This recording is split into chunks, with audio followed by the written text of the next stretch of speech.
এখন দেখো যে গুগলের সার্চ ইঞ্জিন, ইউটিউবের ব্যাকএন্ড, এই যে নাসার মহাকাশ মিশনের বিভিন্ন হিসাব নিকাশ, এই তিনটার মধ্যে একটা কমন জিনিস আছে। আর সেই কমন জিনিসটা কি সেটা কি তুমি জানো? আমি তোমাকে বলে দিচ্ছি সেই কমন জিনিসটা কি। আর সেই কমন জিনিসটা হচ্ছে এরা সবাই কিন্তু পাইথন ল্যাঙ্গুয়েজ ব্যবহার করে। তাহলে এখন প্রশ্ন হচ্ছে যে পৃথিবীতে হাজার প্রোগ্রামিং ল্যাঙ্গুয়েজ থাকতে বিশ্বের সবচেয়ে বড় বড় কোম্পানিগুলো কেনই বা পাইথনকেই বেছে নিল। আজকের ক্লাসে আমরা জানবো পাইথনের এমন কিছু বৈশিষ্ট্য যেগুলা একে বানিয়েছে দুনিয়ার সবচেয়ে জনপ্রিয় প্রোগ্রামিং ল্যাঙ্গুয়েজ। আসসালামু আলাইকুম, semicolon.com থেকে তোমাদের স্বাগত। তোমাদের সাথে আছে আমি রুহুল আমিন। আর আজ থেকে শুরু হয়ে গেল আমাদের পাইথন প্রোগ্রামিং এর দ্বিতীয় অধ্যায়। আর সেইটা হচ্ছে পাইথনের মৌলিক ধারণা। তাহলে চলো শুরু করা যাক।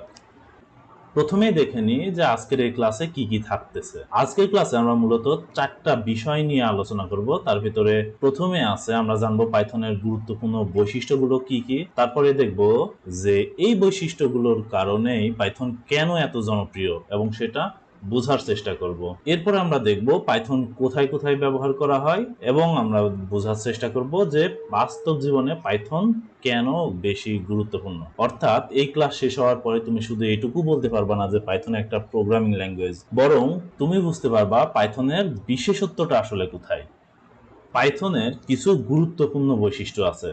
আজকের ক্লাসে আমরা এই 11টা বৈশিষ্ট্য নিয়ে কথা বলার চেষ্টা করব। আর এগুলো হচ্ছে সহজে কোড করা যায় পাইথনে, পাইথন ল্যাঙ্গুয়েজটি ফ্রি এবং ওপেন সোর্স, পাইথন ল্যাঙ্গুয়েজ একটি অবজেক্ট ওরিয়েন্টেড প্রোগ্রামিং ল্যাঙ্গুয়েজ, তারপর পাইথন ল্যাঙ্গুয়েজে আমরা জিইউআই সাপোর্ট করে, পাইথন ল্যাঙ্গুয়েজ একটি হাই লেভেলের ল্যাঙ্গুয়েজ, তারপরে পাইথনের একটা বৈশিষ্ট্য আছে সেটা হচ্ছে এটা এক্সটেনজিবল, তারপর পাইথন একটি পোর্টেবল ল্যাঙ্গুয়েজ, পাইথন একটি ইন্টিগ্রেটেড ভাষা, তারপরে আমরা জানি পাইথন একটি ইন্টারপ্রেটেড ল্যাঙ্গুয়েজ। এই বৈশিষ্ট্য সম্পর্কে জানবো। তারপরে আমরা জানবো যে পাইথনের অনেক বড় স্ট্যান্ডার্ড লাইব্রেরি আছে যেগুলো ব্যবহার করে আমরা বিভিন্ন সমস্যা সহজে সমাধান করতে পারি। তারপরে শেষ যে বৈশিষ্ট্য সেটা হচ্ছে পাইথন একটি ডাইনামিক্যালি টাইপ ল্যাঙ্গুয়েজ। এখন দেখো যে এখানে আমরা যে বৈশিষ্ট্যগুলো বললাম এই বৈশিষ্ট্যগুলোর কয়েকটা তোমার কাছে নতুনও মনে হতে পারে, কিন্তু চিন্তার কোনো কারণ নেই, কারণ এক এক করে প্রত্যেকটা বিষয় আমি তোমাদেরকে সহজ এক্সাম্পলের মাধ্যমে বোঝানোর চেষ্টা করব। তাহলে শুরু করা যাক পাইথনের প্রথম বৈশিষ্ট্য দিয়ে, আর সেটা হচ্ছে পাইথনে কোড করা সহজ। তো এটা হচ্ছে আমাদের পাইথনের প্রথম বৈশিষ্ট্য, আর সেটা হচ্ছে কোড করা সহজ, অর্থাৎ ইজি টু কোড। তো পাইথনের সবচেয়ে বড় সুবিধাটাই হচ্ছে পাইথনের সিনট্যাক্স কিন্তু খুবই সহজ, অনেকটা ইংরেজি বাক্যের মতো। বিশেষ করে যারা প্রোগ্রামিং একদম নতুন শুরু করছে তাদের জন্য পাইথন অনেক সহজ একটা ল্যাঙ্গুয়েজ। কিন্তু এখানে আমি শুধু কথা বললে হয়তো ব্যাপারটা পরিষ্কার হবে না তোমার, যার কারণে আমি চাই খুবই একটা সাধারণ এক্সাম্পল দিয়ে তোমাকে বুঝাইতে। আর আমরা সবাই জানি একটা নতুন প্রোগ্রামিং ল্যাঙ্গুয়েজ শেখার সময় সাধারণত যে প্রোগ্রামটা লেখায় সেটা হচ্ছে হ্যালো ওয়ার্ল্ড। এখন আমরা এই হ্যালো ওয়ার্ল্ড প্রোগ্রামটি C, C plus plus, Java এবং পাইথনে কিভাবে লিখতে হয় সেটা দেখব এবং এই ব্যাপারটা একটু কম্পেয়ার করে দেখার চেষ্টা করব। তো প্রথমে আমরা সি প্রোগ্রামের কথা যদি চিন্তা করি তাহলে দেখো সিতে একটা হ্যালো প্রোগ্রাম লেখার জন্য আমাদের এই যেখানে দেখো যে হেডার ফাইলকে ইনক্লুড করতে হয়েছে, তারপর এখানে একটা মেইন ফাংশন লিখতে হয়েছে, এই মেইন ফাংশনের ভেতরে আবার প্রিন্টএফ লিখতে হয়েছে, প্রিন্টএফ লেখার পরে আবার সবশেষে কি এই যে রিটার্ন স্টেটমেন্ট লিখতে হয়েছে শুধুমাত্র একটা লাইন আউটপুট দেখানোর জন্য, আর সেটা হচ্ছে হ্যালো ওয়ার্ল্ড। এবার সি প্লাস প্লাস দেখো, সি প্লাস প্লাসেও সেম কাজ করতে হয়েছে। এখানে আইও স্ট্রিমকে ইনক্লুড করতে হয়েছে, এখানে নেম স্পেসকে ইনক্লুড করতে হয়েছে, মেইন ফাংশন লিখতে হয়েছে, এই যে সি আউট লিখতে হয়েছে, আবার এই যে রিটার্ন স্টেটমেন্ট লিখতে হয়েছে, তারপরে না এই যে হ্যালো ওয়ার্ল্ডটা আমাদের আউটপুটে আসছে। আবার যদি জাভার দিকে তাকাও তাহলে এই সিম্পল একটা হ্যালো ওয়ার্ল্ড প্রোগ্রাম লেখার জন্য এখানে জাভাতে একটা কি ক্লাস তৈরি করতে হয়েছে, তারপর সেই ক্লাসের ভিতরে কি মেইন ফাংশন তৈরি করতে হয়েছে এবং এই মেইন ফাংশনের ভিতর system dot out dot print লাইনের ভেতরে হ্যালো ওয়ার্ল্ড লিখতে হয়েছে। তারপরে আমাদের এই জাভা প্রোগ্রামটা আউটপুটে হ্যালো ওয়ার্ল্ড দেখাতে পারছে। এখন আসো পাইথনের দিকে। পাইথনে এই কাজ করার জন্য কিন্তু আমাদের কোনো কিছুই করার প্রয়োজন হয় নাই, শুধুমাত্র একটা লাইন, আর সেটা কি প্রিন্ট হ্যালো ওয়ার্ল্ড, ব্যাস কাজ শেষ। আমাদের আউটপুটে কিন্তু হ্যালো ওয়ার্ল্ড চলে আসবে। এই যে চারটা প্রোগ্রাম লিখলাম এই চারটা প্রোগ্রামের কাজ কিন্তু একই, আউটপুট একটাই দেখাবে। তাহলে সব থেকে সহজ সিনট্যাক্স কার হচ্ছে? আমাদের পাইথনের কিন্তু সবথেকে সহজ সিনট্যাক্স হচ্ছে। এখন কথা হচ্ছে যে দেখো, এই যে আমাদের সি বা সি প্লাস প্লাস বা এই যে জাভা, আরো অনেক প্রোগ্রামিং ল্যাঙ্গুয়েজ আছে, তাহলে এইগুলা কি খারাপ প্রোগ্রামিং ল্যাঙ্গুয়েজ? না, এগুলা খারাপ প্রোগ্রামিং ল্যাঙ্গুয়েজ না। কারণ এই প্রত্যেকটা প্রোগ্রামিং ল্যাঙ্গুয়েজের নিজস্ব ব্যবহার আছে, নিজস্ব শক্তিশালী দিক রয়েছে। কিন্তু একজন বিগিনারের দৃষ্টিকোণ থেকে যদি আমরা দেখি, তাহলে পাইথনের সিনট্যাক্স কিন্তু অনেক সহজ এবং পরিষ্কার। কারণ দেখো, যে সিতে যদি আমরা একটা প্রোগ্রাম লিখতে চাই, বা সি প্লাস প্লাসে যদি একটা প্রোগ্রাম লিখতে চাই, বা জাভাতে যদি আমরা একটা প্রোগ্রাম লিখতে চাই, এই ধরনের একটা বয়লার প্লেট কিন্তু আমাদেরকে সবসময় মনে রাখতে হয়। যার ফলে একজন নতুন শিক্ষার্থী কিন্তু প্রোগ্রামিং এর মূল লজিকের দিকে বেশি মনোযোগ দিতে পারে পাইথনের ক্ষেত্রে। কারণ পাইথনে কোনো বয়লার প্লেট লেখার প্রয়োজন নাই। আমি যে কাজটুকু করব, সরাসরি আমি কোড লেখা শুরু করলেই আমার হয়ে যাচ্ছে, এবং এই কোডগুলো দেখতে অনেকটাই ইংলিশ সেন্টেন্সের মতোই। আর এ কারণে পাইথনকে আমরা অনেক সময় বলি বিগিনার ফ্রেন্ডলি প্রোগ্রামিং একটা ল্যাঙ্গুয়েজ। অর্থাৎ পাইথনের এই ইজি টু কোড বৈশিষ্ট্যের মূল কারণ হলো এর সিনট্যাক্স তুলনামূলকভাবে সহজ এবং কোড কম লিখতে হয় এবং পড়তেও অনেকটাই সহজ। তাহলে এখন আর একটা কথা, সেটা হচ্ছে যে এখন যেহেতু পাইথনে কোড লেখা সহজ, তাহলে তোমার মনে একটা প্রশ্ন আসতে পারে, আর সেটা কি, পাইথন যে আমরা ব্যবহার করব, পাইথনের ল্যাঙ্গুয়েজ, তাহলে এইটা ব্যবহার করতে কি কোনো টাকা পয়সা লাগে, নাকি এটি কিনে ব্যবহার করতে হয়? এই প্রশ্নের উত্তর আমরা পাবো পাইথনের দ্বিতীয় বৈশিষ্ট্যে। তাহলে চলো আমরা দেখি যে পাইথনের দ্বিতীয় বৈশিষ্ট্য আসলে কি। পাইথনের দ্বিতীয় বৈশিষ্ট্য, তো একটু আগে আমরা দেখলাম পাইথনের কোড লেখা কিন্তু তুলনামূলকভাবে সহজ। এখন পাইথনের আরো একটা গুরুত্বপূর্ণ বৈশিষ্ট্য, সেটা হচ্ছে যে পাইথন হচ্ছে ফ্রি এবং ওপেন সোর্স। অর্থাৎ পাইথন ব্যবহার করার জন্য আমাদের কোনো লাইসেন্স ফি দিতে হয় না, বা কোনো টাকা পয়সা দেওয়ার প্রয়োজন হয় না। যে কেউ পাইথন ডাউনলোড করে নিজের কম্পিউটারে ইনস্টল করতে পারলেই সেখান থেকে কি প্রোগ্রামিং করা শুরু করতে পারে। যেটা আমরা দেখেছি কিছুদিন আগে, যে কিভাবে পাইথনের ইন্টারপ্রেটার ডাউনলোড করতে হয় এবং ইনস্টল করে পাইথন প্রোগ্রাম রান করাইতে হয়। তো সেখানে কিন্তু আমাদের কোনো টাকা পয়সার ব্যাপার আসে নাই। আমরা কিন্তু পাইথনের অফিসিয়াল ওয়েবসাইট থেকে সরাসরি পাইথন ডাউনলোড করে ইনস্টল করে কাজ করা শুরু করে দিছি। অর্থাৎ তুমি যদি একজন স্টুডেন্ট হও, অথবা একজন শিক্ষক হও, অথবা একজন প্রফেশনাল ডেভেলপার হও, পাইথন ব্যবহার করার জন্য আলাদা কোনো টাকা পয়সা খরচ করার কোনো প্রয়োজনই নাই। এখানে কিন্তু একটা বিষয় শেষ না, পাইথন শুধু ফ্রি নয়, এটা ওপেন সোর্সও। এখন তাহলে আর একটা কথা আসছে, যে ফ্রি না হয় বুঝলাম যে কোনো টাকা পয়সা লাগে না, ওপেন সোর্স প্রোগ্রামিং ল্যাঙ্গুয়েজ বলতে গেলে আসলে তাহলে কি বোঝাইতে চাচ্ছে? এই ব্যাপারটাকে যদি আমরা সহজভাবে বলি, তাহলে কোনো সফটওয়্যারের সোর্স কোড যদি নির্দিষ্ট শর্ত মেনে ব্যবহার করা এবং পরিবর্তন করা যায়, তাহলে সেটাকে আমরা বলি হচ্ছে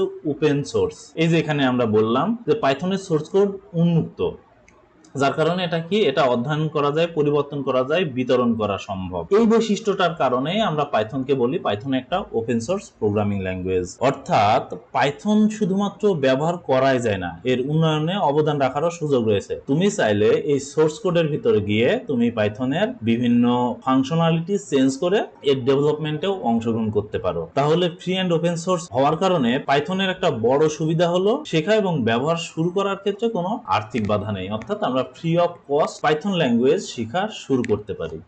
তো পাইথনের আরো একটা বৈশিষ্ট্য আছে, সেটা হচ্ছে পাইথন একটা অবজেক্ট ওরিয়েন্টেড ল্যাঙ্গুয়েজ। এই অবজেক্ট ওরিয়েন্টেড ল্যাঙ্গুয়েজকে আমরা সংক্ষেপে ওওপি বলে থাকি। বিভিন্ন জায়গায় দেখবা যে ওওপি এই ধরনের কথাবার্তা বলা হয়। এই পাইথন কিন্তু একটা object oriented language. Object oriented programming এমন একটা প্রোগ্রামিং অ্যাপ্রোচ যেখানে একটা প্রোগ্রামকে ক্লাস এবং অবজেক্টের মাধ্যমে সংগঠিত করা হয়। অর্থাৎ একটা প্রোগ্রাম থাকবে, সেই প্রোগ্রামকে ক্লাস এবং কতগুলো অবজেক্টে আলাদা আলাদা করে তৈরি করা হয়। এখন আবার এখানে নতুন একটা কথা চলে আসছে, সেটা হচ্ছে ক্লাস এবং অবজেক্ট কি। এই ক্লাস এবং অবজেক্ট নিয়ে চিন্তা করার কোনো প্রয়োজন নাই, কারণ পাইথন প্রোগ্রামিং এর পরবর্তী যে অংশ আছে সেখানে আমরা অবজেক্ট ওরিয়েন্টেড প্রোগ্রাম নিয়ে বিস্তারিত আলোচনা করব।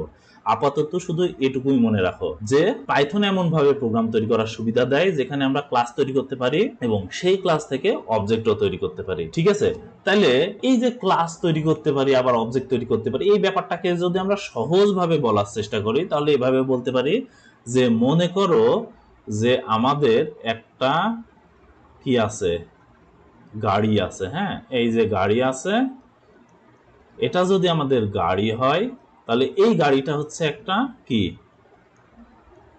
অবজেক্ট। ঠিক আছে, এই গাড়িটা একটা অবজেক্ট। এখন এই যে এই গাড়িটা তৈরি করা হবে, যে কিভাবে আমরা এই গাড়িটা তৈরি করব, সেটার যে নীল নকশা বা সেটার যে ব্লুপ্রিন্ট সেটাই হচ্ছে ক্লাস। ব্যাপারটা বুঝাইতে পারলাম? তাহলে আমরা এইভাবে বলতে পারি ক্লাস হচ্ছে অবজেক্টের একটা ব্লুপ্রিন্ট। আর অবজেক্ট ওরিয়েন্টেড প্রোগ্রামিং এর আরো অনেক অনেক উদাহরণ আছে এবং অনেক মজার একটা কনসেপ্ট যেটা আমরা পরবর্তীতে শিখবো পাইথনের অবজেক্ট ওরিয়েন্টেড পার্টের ভেতরে। পাইথন ল্যাঙ্গুয়েজের আরো একটা ভালো এবং ইম্পর্টেন্ট বৈশিষ্ট্য হচ্ছে জিইউআই সাপোর্ট করে পাইথন ল্যাঙ্গুয়েজ। ব্যাপারটা কি যে দেখো পাইথন ব্যবহার করে আমরা শুধু যে কনসোল বেস প্রোগ্রামই লিখতে পারি ব্যাপারটা কিন্তু এমন না। আচ্ছা, এখানে আরেকটা নতুন কথা চলে আসছে, সেটা হচ্ছে কনসোল। এই কনসোলটা কি? এই যে আমরা গত কয়েকটা লেকচার ভিডিও আগে দেখলাম পাইথন যেখানে আমরা লিখে রান করাইলাম, সেখানে দেখো যে বলেছিলাম না যে পাইথনের কি পাইথনের আমরা শেল ব্যবহার করে প্রোগ্রাম লিখছিলাম একটা কালো স্ক্রিনের ভেতরে বা আমাদের ভিএস কোডের ভেতরে। ওই যে নিচে আমরা কমান্ড লিখে লিখে যে প্রোগ্রাম লিখতেছিলাম, ওই কমান্ডের ওখানে কিন্তু আমাদের আউটপুট আসছিল। এই যে পাইথনের শেল বা এই যে কমান্ড যেখানে লিখি সেগুলোকে বলা হচ্ছে কনসোল। তো আমাদের এই যে পাইথন ল্যাঙ্গুয়েজ, এই পাইথন ল্যাঙ্গুয়েজ কিন্তু শুধুমাত্র এই কনসোল বেসড প্রোগ্রামিং ল্যাঙ্গুয়েজই না যে কনসোলের ভেতরে আমরা ইনপুট দেবো কনসোলের ভেতরে আউটপুট আসবে, এমন না। কিন্তু পাইথন ব্যবহার করে আমরা বিভিন্ন ধরনের গ্রাফিক্যাল অ্যাপ্লিকেশনও তৈরি করতে পারি। আর এখানেই চলে আসে পাইথনের আরো একটা নতুন ফিচার, সেটা হচ্ছে পাইথন জিইউআই প্রোগ্রামিং সাপোর্ট করে, অর্থাৎ গ্রাফিক্যাল ইউজার ইন্টারফেস সাপোর্ট করে। আমরা আমাদের কম্পিউটার বা মোবাইলে যেসব সফটওয়্যার ব্যবহার করি সেখানে সাধারণত কি থাকে, আমাদের এই যে বাটন থাকে, টেক্সট বক্স থাকে, মেনু থাকে, উইন্ডো থাকে এবং বিভিন্ন ধরনের ইন্টারফেস আমাদের থাকে। এই গ্রাফিক্যাল ইন্টারফেসের মাধ্যমে একজন ইউজার কিন্তু এই সফটওয়্যারের সাথে ইন্টারাকশন করে। আর পাইথন ব্যবহার করে এই ধরনের গ্রাফিক্যাল ইউজার ইন্টারফেস তৈরি করা কিন্তু সম্ভব।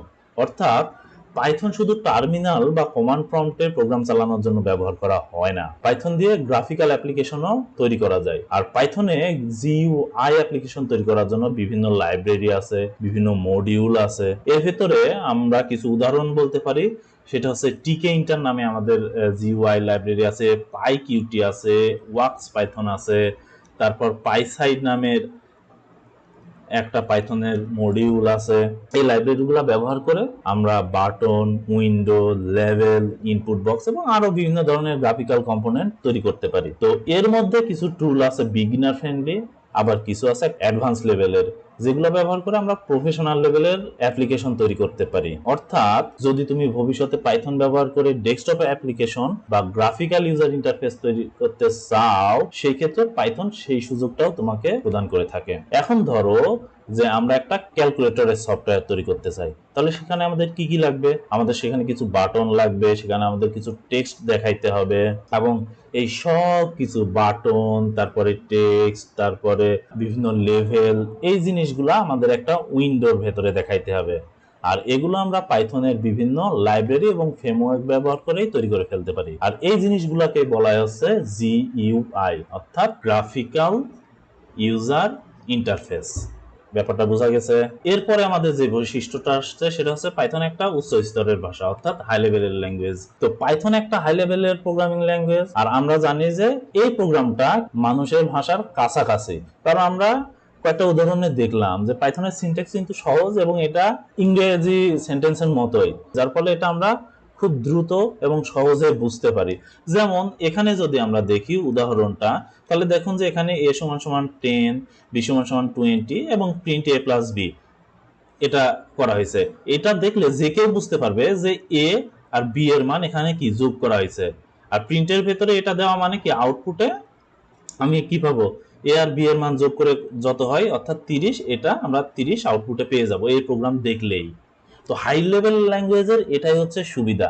আর এই হাই লেভেলের ল্যাঙ্গুয়েজ বোঝার জন্য কিন্তু আমাদের কোনো মেশিন ল্যাঙ্গুয়েজ সম্পর্কে আইডিয়া না থাকলেও চলে। উচ্চ স্তরের ভাষা হওয়ার কারণে আমাদের মূল যে ব্যাপারগুলো চলে আসে সেগুলো হচ্ছে আমাদের এই ল্যাঙ্গুয়েজের সিনট্যাক্স সহজ, এগুলা কোড কম লেখা লাগে, তারপর মেশিন ল্যাঙ্গুয়েজ জানার কোনো প্রয়োজনই নাই, আর খুব দ্রুত প্রোগ্রাম তৈরি করা যায়, যেগুলো আমরা হাই লেভেলের ল্যাঙ্গুয়েজের যেই বৈশিষ্ট্য ছিল সেই বৈশিষ্ট্যগুলোর ভিতরে দেখেছিলাম। এখন দেখো এরপরে যে বৈশিষ্ট্য আসছে সেটা হচ্ছে এক্সটেনজিবল বৈশিষ্ট্য। এখন মনে করো যে আমরা আমাদের পাইথনের যদি পারফরমেন্সকে ইনক্রিজ করতে চাই অথবা পাইথনের ফাংশনালিটিকে বাড়াইতে চাই, তাহলে ব্যাপারটা যদি এমন করা যায় যে পাইথনের ভেতরে সি অথবা সি প্লাস প্লাস অথবা জাভা দিয়ে তৈরি করা কিছু মডিউল বা কিছু ক্লাস, যার মাধ্যমে আমাদের যে এক্সিস্টিং কোড আছে এই পাইথন কোডের ভেতরে আমরা ব্যবহার করতে পারি, তাহলে কিন্তু আমাদের পাইথনের যে পারফরমেন্স আছে বা পাইথনের যে ফাংশনালিটি আছে সেগুলো ইনক্রিজ করানো যায়। আর এই বিষয়টাকে আমরা বলি এক্সটেনজিবল বৈশিষ্ট্য বা এক্সটেনজিবিলিটি। যেমন আমাদের পাইথনের ভিতরে নামপাই বলে একটা মডিউল আছে, যে মডিউলের ম্যাক্সিমাম অংশই কিন্তু সি ল্যাঙ্গুয়েজ দিয়ে তৈরি, যার ফলে আমরা এই নামপাইকে যখন পাইথনে ইম্পোর্ট করে কাজ করি তখন আমরা অনেক ভালো ফাংশনালিটি পাই যেগুলা পাইথনের বিল্ট ইন ভাবে থাকে না। আর এই এক্সটেনজেবল বৈশিষ্ট্যের মূল বিষয়গুলো হচ্ছে তাহলে কি, যে আমরা সি বা সি প্লাস প্লাস দিয়ে তৈরি করা মডিউল আমরা পাইথনে ব্যবহার করতে পারি, তারপর আমাদের পাইথনের যে প্রোগ্রাম থাকে তার পারফরমেন্স বৃদ্ধি করতে পারি, তারপর বড় সফটওয়্যার তৈরির ক্ষেত্রে সুবিধা হয়, তারপর এক্সিস্টিং লাইব্রেরিগুলোকে আমরা কি পুনরায় ব্যবহার করতে পারি।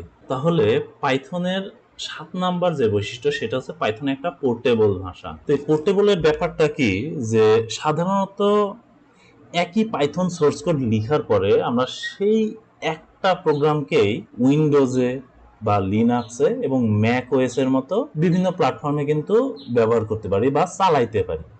মানে কি হচ্ছে যে দেখো, যে আমরা একটা প্রোগ্রামই লিখলাম, লেখার পর এই প্রোগ্রামটা যদি আমরা উইন্ডোজে চালাই তাহলে আমাদের আউটপুট তো 30 আসবে, যেহেতু এখানে আমরা এ এর মান 10, বি এর মান 20 এবং এ আর বি যোগ করে সেটা আউটপুটে যাবে। সো এই প্রোগ্রামটা যদি আমরা উবুন্তুর ভেতরে চালাই তাহলে আমরা আউটপুট 30 পাবো। এই প্রোগ্রামটাকে যদি ম্যাক ওএস এর ভেতরে চালাই তাহলেও আমরা আউটপুট 30ই পাবো। কিন্তু এই যে এই প্রোগ্রামের কোনো অংশ কোনো চেঞ্জ না করে, কোনো কাজ না করেই একই কোড আমি বিভিন্ন প্ল্যাটফর্মে নিয়ে গেলেও কি চলতেছে, এই ব্যাপারটাকে বলা হয় হচ্ছে পোর্টেবল, বা কোনো পরিবর্তন ছাড়াই যেহেতু আমরা এই একই সোর্স কোড সব জায়গায় ব্যবহার করতে পারছি বা কাজ করতেছে, আর এটাই হচ্ছে পাইথনের পোর্টেবিলিটি। তো পাইথনের 8 নাম্বার যে বৈশিষ্ট্য সেটা হচ্ছে পাইথন হলো ইন্টিগ্রেটেড ভাষা। এটাকে আসলে ইন্টিগ্রেটেড ভাষা কেন বলা হচ্ছে, দেখো পাইথনকে আমরা যদি চাই তাহলে অন্যান্য প্রোগ্রামিং ল্যাঙ্গুয়েজ এবং অন্যান্য সফটওয়্যারের কম্পোনেন্টের সাথে ইন্টিগ্রেট করা যায়। বিশেষ করে আমাদের এই যে সি বা সি প্লাস প্লাস কোডের সাথে কিন্তু পাইথনের এক্সটেনশন অ্যাড করেই বিভিন্ন ধরনের কাজ করা যায়। এর ফলে কি হয়, যে সি বা সি প্লাস প্লাস এর সাথে পাইথন কাজ করতে পারে, আবার পাইথন জাভার সাথে কাজ করতে পারে, পাইথন কিন্তু কি ডেটাবেজের সাথেও কাজ করতে পারে, আবার ওয়েব অ্যাপ্লিকেশনের সাথে কিন্তু আমরা পাইথন ব্যবহার করতে পারি। পাইথনের বিভিন্ন ফ্রেমওয়ার্ক আছে যার ভিতরে কি জ্যাঙ্গো একটা, এই জ্যাঙ্গো ব্যবহার করে আমরা ওয়েব ডেভেলপমেন্ট করতে পারি, ব্যাকএন্ডের কাজ করতে পারি। সো এই জ্যাঙ্গোটাও কিন্তু পাইথনেরই ল্যাঙ্গুয়েজ। হ্যাঁ, তারপরে আছে যে পাইথন দিয়ে আমরা কি মাইএসকিউএল এর ডেটাবেজের সাথে কানেক্ট করে এই ডেটাবেজও কিন্তু কি ম্যানেজ করা যায়, নিয়ন্ত্রণ করা যায়। অর্থাৎ পাইথন এমন একটা ল্যাঙ্গুয়েজ, পাইথন আমরা জাভার সাথে ব্যবহার করতে পারি, পাইথন আমরা ডেটাবেজের সাথে ব্যবহার করতে পারি, পাইথনকে সি এর সাথে ব্যবহার করতে পারি। আর পাইথনের এই বৈশিষ্ট্যটার কারণে আমরা পাইথনকে বলি হচ্ছে এটা একটা ইন্টিগ্রেটেড ভাষা। তো এখন আসি পাইথনের 9 নাম্বার বৈশিষ্ট্যতে। এখানে বলা আছে যে পাইথন একটা ইন্টারপ্রেটেড ল্যাঙ্গুয়েজ। তো সাধারণভাবে পাইথনের সোর্স কোড কিন্তু সরাসরি ইন্টারপ্রেটারের মাধ্যমে এক্সিকিউট করা যায়, আলাদা করে এক্সিকিউটেবল ফাইল তৈরি করার প্রয়োজন হয় না। যেমন আমরা যারা সি বা সি প্লাস প্লাস ল্যাঙ্গুয়েজ জানি তারা দেখবো যে যখন আমরা সি বা সি প্লাস প্লাস ল্যাঙ্গুয়েজকে এক্সিকিউট করি তখন এটার জন্য একটা আলাদা এক্সিকিউটেবল ফাইল তৈরি হয়, সেই এক্সিকিউটেবল ফাইল থেকে প্রোগ্রামটা রান হয় মূলত। বাট আমাদের এই যে পাইথন ল্যাঙ্গুয়েজ, এই পাইথনকে আমরা বলি ইন্টারপ্রেটেড ল্যাঙ্গুয়েজ, বিকজ পাইথনের যে কোড থাকে এই কোডগুলা কি হয়, লাইন বাই লাইন এক্সিকিউট হয়, লাইন বাই লাইন এক্সিকিউট হয়। আর ফাইনালি যখন আউটপুট দেয়, এই আউটপুট দেওয়ার জন্য আর আলাদাভাবে কোনো ফাইলকে রান করার প্রয়োজন হয় না, সরাসরি আউটপুট দেখাই দিতে পারে। এই পাইথনকে আমাদের ইন্টারপ্রেটেড ল্যাঙ্গুয়েজ বলার যে মূল কারণ, সেগুলো হচ্ছে পাইথনকে কম্পাইল করার প্রয়োজন হয় না, এটা ডিবাগ করা সহজ হয়। আর এই পাইথন ল্যাঙ্গুয়েজ কিন্তু আমরা দ্রুত পরীক্ষা করতে পারি, অর্থাৎ দ্রুত পাইথনের ভিতরে ইনপুট দিয়ে আউটপুট পেয়ে যাইতে পারি, আর ডেভেলপমেন্টের টাইমটা কমে যায়। পাইথনের এই 10 নাম্বার যদি আমরা বৈশিষ্ট্য দেখি, তাহলে এখানে বলা হচ্ছে যে পাইথনের অনেক বড় স্ট্যান্ডার্ড লাইব্রেরি আছে, অর্থাৎ পাইথনের সাথে অসংখ্য বিল্ট ইন মডিউল এবং লাইব্রেরি আগে থেকেই দেওয়া থাকে যখন এই ল্যাঙ্গুয়েজটা তৈরি করা হয়। মানে প্রত্যেকটা কাজের জন্য বাইরে থেকে কিছু ইনস্টল করার কোনোই প্রয়োজন হয় না। যেমন পাইথনে আগে থেকে ম্যাথ নামের একটা মডিউল দেওয়া আছে, যেটার মাধ্যমে আমরা গাণিতিক হিসাব নিকাশ করি। তারপর র্যান্ডম নামে একটা মডিউল আছে, যেই মডিউল ব্যবহার করে আমরা র্যান্ডম সংখ্যা তৈরি করতে পারি। ডেট টাইম নামে একটা মডিউল আছে, যেই মডিউল ব্যবহার করে আমরা কারেন্ট ডেট এবং টাইম নিতে পারি। তারপর ওএস বলে একটা মডিউল আছে, যেটার মাধ্যমে আমরা অপারেটিং সিস্টেমের সাথে কাজ করতে পারি। জেসন নামে একটা মডিউল আছে, যেটা জেসনের ডেটা নিয়ে কাজ করতে পারে। আরও অনেক ধরনের মডিউল আছে, যেগুলো আমরা ধাপে ধাপে সামনের ক্লাসগুলোতে শিখব। পাইথনের 11 নাম্বার এবং শেষ যে বৈশিষ্ট্য আমরা আজকে দেখব, সেটা হচ্ছে পাইথন একটা ডাইনামিক্যালি টাইপড ল্যাঙ্গুয়েজ। তো এই বৈশিষ্ট্যর কথা আমরা কিন্তু শুরুতেই টিচ করেছিলাম। পাইথনে একটা ভেরিয়েবলের ডেটা টাইপ কিন্তু আলাদাভাবে ঘোষণা করতে হয় না, ইন্টারপ্রেটার নিজে থেকেই সেটা নির্ধারণ করে ফেলে। যেমন জাভা অথবা সি বা সি প্লাস প্লাসে কি করতে হয়, যে যদি তুমি পূর্ণ সংখ্যা রাখতে চাও, তাহলে একটা ভেরিয়েবল যদি এক্স হয়, তাহলে এখানে আমাদের বলতে হয় যে এটা ইন্ট, অর্থাৎ ইন্টিজার এক্স। ঠিক আছে, তারপরে তুমি এর ভেতরে একটা ইন্টিজার সংখ্যা রাখতে পারবা। যদি এটার ভিতরে দশমিক যুক্ত সংখ্যা রাখতে চাও, ঠিক আছে, সো সেই ক্ষেত্রে তোমার কি করতে হবে, ফট এক্স এবং তারপরে এক্স ইকুয়াল টু 3.1416 এভাবে রাখতে হবে। যদি তুমি স্ট্রিং টাইপের ডেটা রাখতে চাও, অর্থাৎ টেক্সট রাখতে চাও, সেক্ষেত্রে তোমাকে কি স্ট্রিং তারপরে এক্স বলতে হবে, তারপরে এই এক্স এর ভেতরে তুমি কোনো একটা স্ট্রিং রেখে দিতে পারো। বাট পাইথন এমন একটা ল্যাঙ্গুয়েজ যেটা এভাবে আগেই কি কোনো কিছু ডিক্লেয়ার করার প্রয়োজন নেই। এটা আমরা পরবর্তীতে যখন আরো অনেক প্রোগ্রাম লিখব, তখন দেখব যে আমাদের এভাবে ডিক্লেয়ার করার বা পাইথনকে আগে বলে দেওয়ার কোনো কিছুই নেই। শুধুমাত্র আমরা একটা ভেরিয়েবল নিতে পারি, সেই ভেরিয়েবলের ভিতরে একটা ভ্যালু রাখলাম, তারপরে আমার প্রয়োজন অনুযায়ী সেই ভেরিয়েবলের ভিতরে আমি চাইলে আবার অন্য একটা ভ্যালু রাখতে পারি, আবার কিছুক্ষণ পর আবার আরেকটা ভ্যালু রাখতে পারি। এটা কোনো ইফেক্টই করে না পাইথন ল্যাঙ্গুয়েজে। আর পাইথন ল্যাঙ্গুয়েজের এই বৈশিষ্ট্যর কারণেই আমরা পাইথনকে বলি ডাইনামিক্যালি টাইপড ল্যাঙ্গুয়েজ। এর ফলে কি হয়, যে আমাদের পাইথনে টাইপ ডিক্লেয়ার করার প্রয়োজন হয় না, কোড ছোট হয়ে আসে, আবার কোড লেখাটাও সহজ হয় এবং খুব দ্রুত ডেভেলপমেন্টও করা যায়। তো এই ছিল আমাদের এই বৈশিষ্ট্যগুলা। তো তাহলে আজকে আমরা দেখলাম পাইথনের 11টা বৈশিষ্ট্য, যেগুলা এই পাইথনকে দুনিয়ার সবচেয়ে জনপ্রিয় প্রোগ্রামিং ল্যাঙ্গুয়েজ তৈরি করছে, আর যেটা গুগল, ইউটিউব থেকে শুরু করে নাসা পর্যন্ত সবাই ব্যবহার করে। তাহলে আজকের মতো ক্লাস এখানেই শেষ করছি। আর ভিডিওটি যদি তোমাদের উপকারী মনে হয়, তাহলে অবশ্যই একটা লাইক দিয়ে দাও, চ্যানেলটা সাবস্ক্রাইব করে রাখো, আর নোটিফিকেশন বেলটা অন করে দিও, যাতে পরবর্তী ক্লাসের আপডেট মিস না হয়। পরবর্তী ক্লাসে আমরা কথা বলবো কিওয়ার্ড নিয়ে। তাহলে সবাই ভালো থাকো, সুস্থ থাকো, আর আজকের মতো এখানেই শেষ করছি। ধন্যবাদ। semicolon.com এর সাথে থাকো আর বাংলায় সহজ মানসম্মত প্রযুক্তি শিক্ষার অঙ্গীকার নাও।